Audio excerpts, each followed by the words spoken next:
We want to make sure we have time, and I have a lot of cards here. So, Tom Warnke, followed by John Jordan.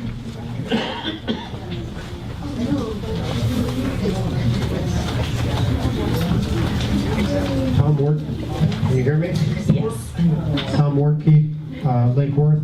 I am with Surfrider Foundation. We've been working with the city of Lake Worth for about 20 years since the chapter started on very many issues regarding our watershed, both surface water and groundwater, and all beach issues, beach erosion, so on and so forth. I'm also on the county's Artificial Reef and Estuarine Enhancement Committee. I was appointed by the County Commission 8 years ago, and I'm still on that committee. And I'm on the North Working Group for the Southeast Florida Coral Reef Initiative. We're putting together more than 100 recommendations for Tallahassee and the federal government on how to protect the coral reefs in the area from Stewart down to Miami. The coral reef in the Keys is already protected, but we're looking at many, many different ways to enhance our coral reefs. I'd like to congratulate Commissioner McBroy on his new book. If you guys haven't seen it, it's critically acclaimed, and he collaborates with some of the best hydrologists in the world. So later in the agenda, if you have questions about whether or not your injection wells have integrity and whether they're harming the aquifer system, both the shallow and the deep wells, I think he's a good source because he collaborates with some of the best hydrologists in the world. I'm here to thank you for supporting the resolution on single-use plastic bags. That's very important. I want to pass this around. The one photo here shows what plastic bags look like to turtles. They look just like their food, the jellyfish. They choke on them and they die. Hundreds of sea turtles get killed by plastic bags that people dump here in the city. They go in the storm drain, into the lagoon, and into the ocean. On the back side, there are 300 pieces of plastic, including cigarette lighters and all kinds of plastic. All 300 of those pieces were in the stomach of one bird.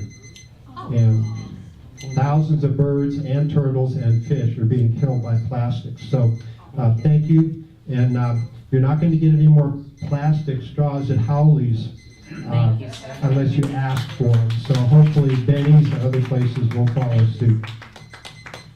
Thank you. John Jordan, followed by Katie McGivern.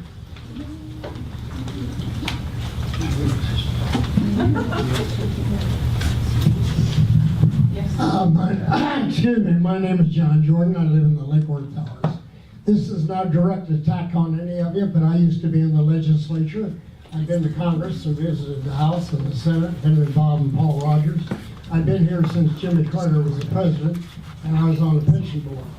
This organization is really a disappointment, this commission.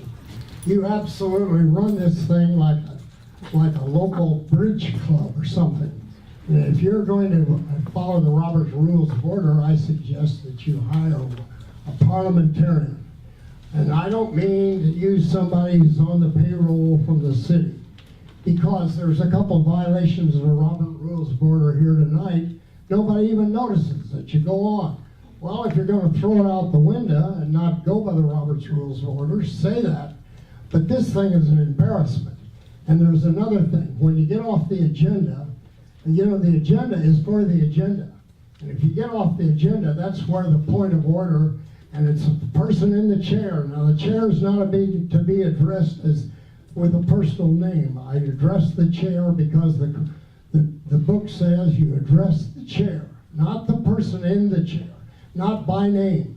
So the chair should rule that there's a point of order when somebody leaves the agenda. If you're talking about streets on the agenda and somebody starts talking about the beach, it's a point of order. And the people out here would love to order a point of order, which they did a while ago, but that means nothing. There's already been 2 violations. There's been a second of a motion. Only you 5 elected people can second a motion, and some of you mean well, but you don't know anything. So I suggest that you hire an independent parliamentarian. Let's have some class in this thing. Let's don't run this thing like a neighborhood bridge party. And you might be mad at me, you might not like what I say, but it's not aimed at any of you personally. It's that some of you haven't had the education, haven't been exposed to it, so I can't criticize you. But a lot of times, there's things that are out of order and nothing happens. Thanks a lot. Thank you, sir. Katie McGivern, followed by Mary Lindsay.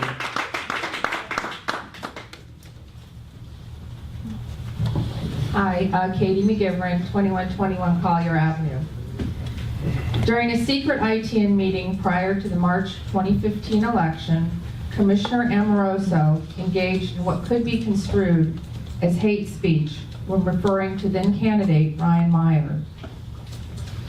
Based solely on the secondhand claims of a woman named Jessica Touche, Channel 12 used a non-evidence-based code situation to perpetrate what many consider to be a one-sided political hit piece on Commissioner Meyer. The public has learned to take what politicians say with a grain of salt. But when a trusted local news outlet begins acting like a gossip-driven tabloid, it is time for the Federal Justice Department to launch an investigation. Thank you. Mary Lindsay, followed by Tim Gravis.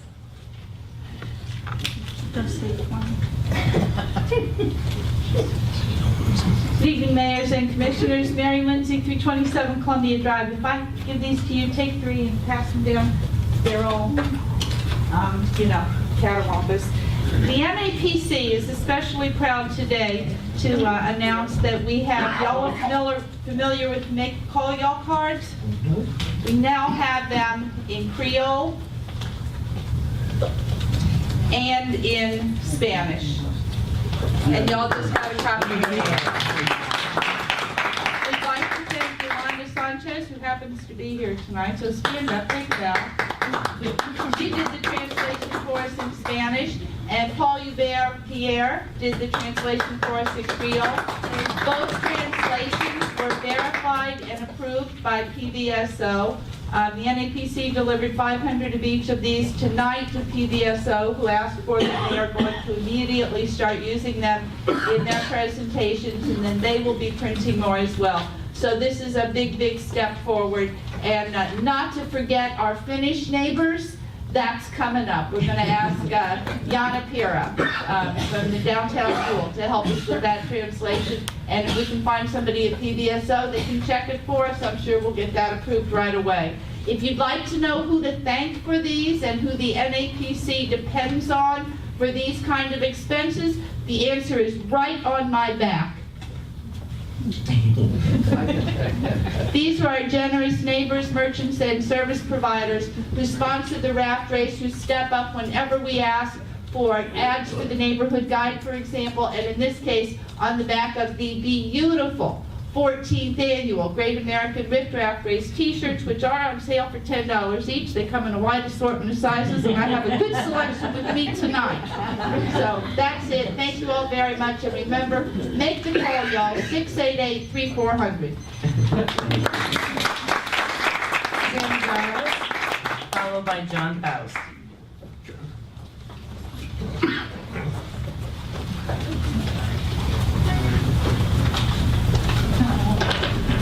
Good evening, ladies and gentlemen with the commission. It's a pleasure to actually meet you. My intent here is to do a real brief introduction of who I am and who my firm is. My name again is Tim Gravis. I'm with JRA Architects out of Louisville, Kentucky.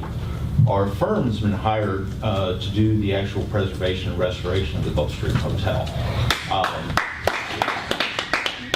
It's an actual honor and privilege to be able to be part of this project. I know it's a long time in coming and everything, but also wanted to kind of explain who our firm is. Even though we're out of Louisville, Kentucky, we have been doing preservation work across both the state and the country, and we specialize in preservation work. A lot of the projects that I do are with the state of Kentucky, both in Louisville, and have actually overseen most of the major historical projects recently under our watch. Several of these are, again, owned by the city and city entities and private companies as well. Based on our reputation that we've developed, especially myself, more than 20 years of doing this type of work, we have the privilege of being able to be selective of who we work with. And we are working with the owners of the Gulfstream, both here and in Louisville, Kentucky. We're doing 3 major projects with them as well. And you know, our intent is to do this as a very collaborative project. It is, we do this very step by step. It's a lengthy investigation. Actually, myself and Associate Anna, who came down a few days ago, we spend time in the cities, learning the cities, focus on the building and understand the building. I think that that's a major implication of how we work, and also listening to local people who actually live here. Okay, we know that it's very well loved, and we hope to do an excellent job. Let's just like to close that my family actually has ties here. My sister was born here in Lake Worth, so it's very personal to me as well. So again, thank you for the time, and hope to see you here soon. Thank you very much. John Fowles, followed by Peter Tim. Good evening. John Faust, downtown Jewel, 410 South M Street, tonight chair of NAPC. I want to speak real quick about the 14th annual Riff Raff Race. Saturday, July 4th, we have the parade kicks off first thing at 11 a.m. Or the lineup's at 11 a.m. Watch for that rolling parade down Lake Avenue. We're looking somewhere between 25 and 35 rafts this year. We're not quite sure what the count's going to be. But what I really wanted to touch on is the entire week before the raft race. We have events every day of the week. Kicks off Sunday, June 28th at South Shore Tavern. That, of course, is where we have our captain's meeting each year. And then the shore leave party following immediately afterwards. Monday the 29th, we have a celebrity bartender. Our own mayor will be the celebrity bartender at the Mad Hatter Lounge. Tuesday, June 30th, the Beach Club Tiki Bar at the Lake Worth Golf Course. Looking forward to that. Wednesday, July 1st, Surrey's Tapas Bar, upstairs in their loft. Great venue. Looking forward to that. That should be really fun. On Thursday, July 2nd, Benny's on the Beach. We'll have a nice, wonderful raft party out on the pier. And Friday, of course, the night before the event, at the NAPC tent, front porch, at the Evening on the Avenue, we also have the Screen on the Green product going to the CRA and the other community entities submitted. Thank you. Looking forward to seeing all of you there. Wipe out your whole schedule for that week for raft racing. And of course, look forward to seeing everyone on the 4th of July. NAPC website. Oh, NAPC website, lwnapc.com. Mr. Tim, followed by Yolanda Sanchez. Peter Tim, North Low Street, and yes, it can't talk about water this week because something else has come up. So I do want to talk about that. I was at a meeting Tuesday night, which was discussion was made about something, and it was in the paper the following day. So this is what I found out about this problem that was supposed to be on the agenda, not actually wasn't. Ryan Meyer owns 2 pieces of property in Lake Worth. One right across the street from the other. The first one he bought in 08 is homesteaded and is farm. The second one is across the street. He bought that in 2011, and that is not homesteaded. That is the proper way to go. In Palm Beach Post, they said, well, we can't get our inspection parts into his homesteaded property. Ladies and gentlemen, you don't have to allow code inspectors on your homesteaded property. And if they come, you can ask them to leave, because they are not allowed to break into your house to see if you are doing any wrongdoing. It is a shame that we have to put up with things like this. Now, this person who cast the complaint was a third party back. That wasn't the renter, didn't have anything to do with it. Boy, she sure did. I think she was a little disappointed that when Mr. Mayor won the election. I think she was voting for Zerdy. So I was quite surprised, and I also was very surprised in the Lake Worth Herald when they said that he got money from the CDC. CDC doesn't give out money. They can't give out money. They buy houses, fix up houses, and then sell them to people. No place on either one of these does the CDC ever own any of these properties. So he couldn't have gotten those monies. This person is full of whole cloth. So please, I hope you will beg his forgiveness for printing things like this about our commissioner. Thank you. Thank you very much. Followed by Mark Perillo.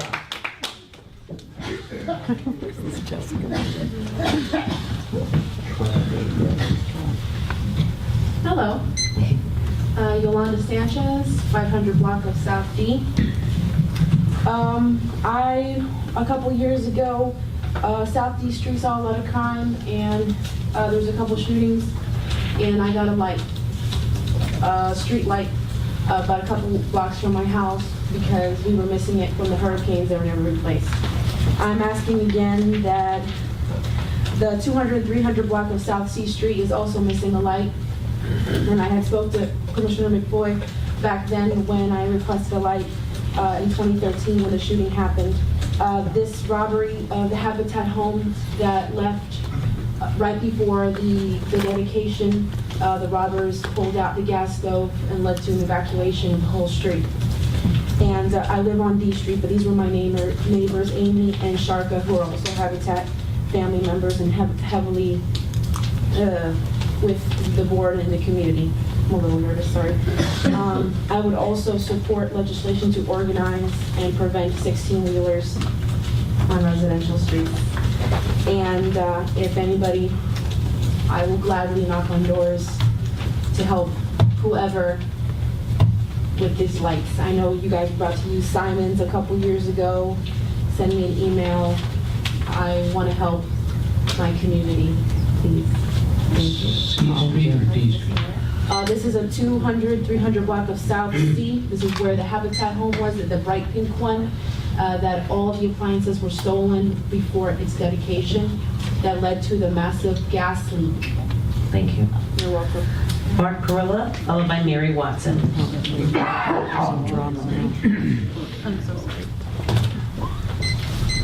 Good evening. Mark Perillo, 701 South A Street. I find it funny how there was never any evidence presented of our esteemed Commissioner Zerdy sneaking backroom deals with HH, but now suddenly evidence is so important. And I find it rather disingenuous for a candidate, Ryan Meyer, who ran on a self-created platform of transparency and honesty, now finds himself in a rather awkward position about some very untransparent and dishonest behavior. It turns out a friend I spoke to today runs a beauty salon from his home, and he stated, as per the Florida State Licensing Bureau, in order to run a licensed hair salon from your home, it must have a separate entrance and a separate bathroom specifically for the salon. He then decided to run, and he rents out the illegally constructed duplex without a renter's license from the very city he only pretends to want to govern with full disclosure and truth. Directed towards me, sir. Pam, I took pictures of this commissioner's home that provide undeniable digital evidence that there are two entranceways to two different portions of the home, one of which is there's no record of ever being permitted. His tenant divulged to more than one person in the city that she rents an apartment from Ryan, not that she is his roommate, as he has stated. She posted a picture on her Facebook page when she moved in, celebrating what she called, and I quote, "my very own first place." If there is no wrongdoing, it is your moral duty, Commissioner, to prove the allegations false. At this point, I believe that the city has the right to rectify this hypocrisy, for it has gone on far too long, over 30 days from the notification of code that dictates the commissioners still denies access to employees of the very city he wants to govern, who are just doing their job. There was a time when a code officer got suspended for a valid code violation he posted at Rachel Waterman's home. Would this be happening like this if it were me, my neighbor, my mom? How can any resident respect the decision of enforcement of code that this commission may dictate, or other decisions enforcing our governing laws, when there is one of you who seems to think you are above the same rules and regulations that govern all the rest of us who are transparent and honest? Thank you, sir. Mary Watson, followed by Peggy Fisher.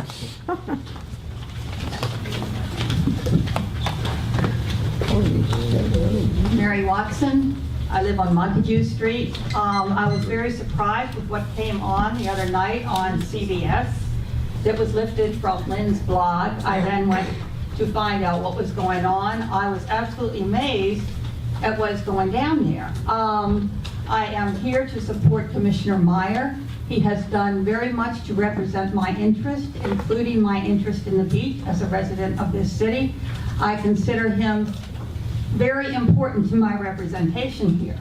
I was very surprised to hear that there's a complaint has been raged against him by our code compliance, resulting that is from hearsay at Starbucks.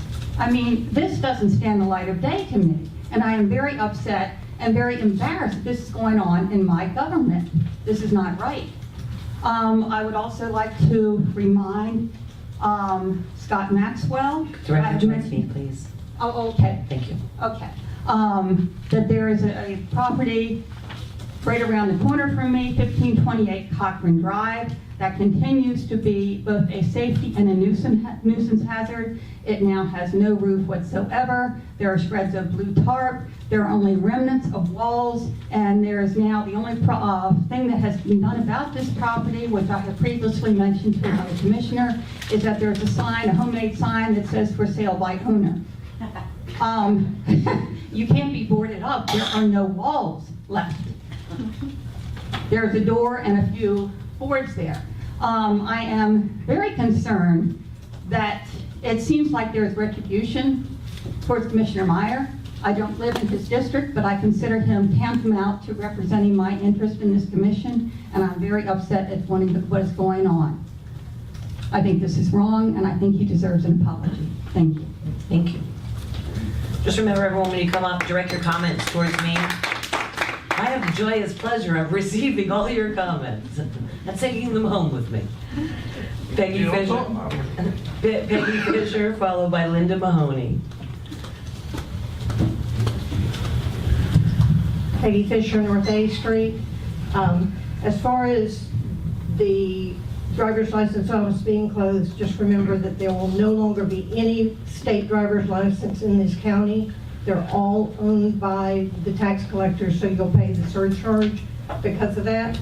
CDC stands for Community Development Corporation, which ran out of an office down by the Osborne Center, and a former commissioner was involved in that. And they facilitated matching first-time homeowners with the county to receive money from the county. And so that is very clearly evident on any search that you might do for mortgages or second mortgages. I'd like to also point out, we shouldn't put down any neighborhood association. I think every neighborhood tries to do the best they can. I'd like to point out that the downtown Jewel is about a fourth or a fifth of Tropical Ridge. So how one neighborhood association may do a cleanup may not be appropriate for another neighborhood association. The good thing is that they're all striving to clean up their areas. And lastly, we talked about respect to this commission. I am appalled at images of commissioners in Ku Klux Klan outfits being posted on social media. That is not showing any of you respect. That is hateful. That is racist. And I'm ashamed that a citizen of our city thinks that's appropriate. I won't say the name because you've asked us not to say names. Also, the people that are involved in whatever code case has been brought forward have their side and their facts, which have been presented, I believe, to the city and to the city attorney, and not all the facts are public at this point. So until we know all sides, let's not judge. Thank you. Linda Mahoney, followed by Terry Hamilton. Yes, ma'am, I meant you. I meant you too. Quiet in the chambers, please. I didn't put Ku Klux Klan up, she did. Quiet in the chambers, please. If I need to remind you again, you'll be escorted out. Wow. Thank you. Good evening, Linda Mahoney. Just very quickly, I want to say that, you know, our homes are for our families, for our friends, and for our invited guests. And we should all feel that if someone knocks at the door and you do not care to invite them in, you should not have to.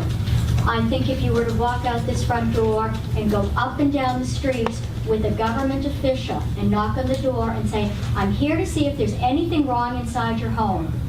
May I come in? But you don't have to let me in, but I'd like to.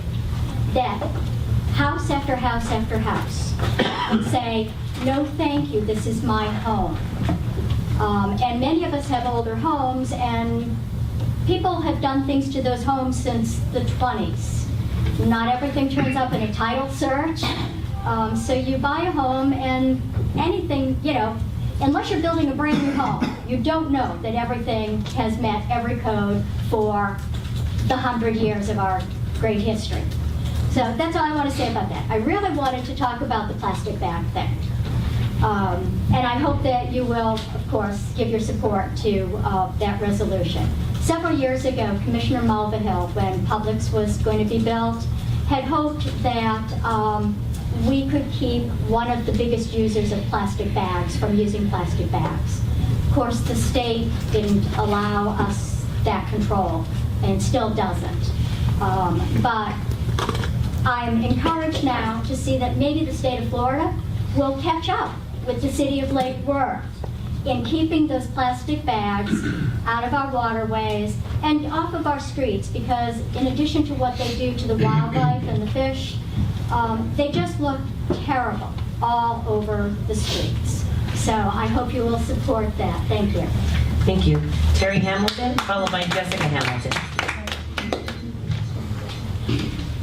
Hello, good evening. My name is Terry Hamilton, and I'm just here to say thank you. Thank you for the plastic ban resolution. We at Surfrider are very excited, and I would love to work with you personally. I am the beach cleanup chair, and I want to thank you. It's so easy to do cleanup at Lake Worth Beach. I want to thank you for helping me get out there. I hope I get more Lake Worth residents to come out. We did do hands across the sand. I won't go into much of that and take up your evening, but please join us next year. We need the support. We need to get the word out there. I would love to work with you on a lot of these things. Absolutely, thank you. So thank you. Thank you for all that you do. Thank you.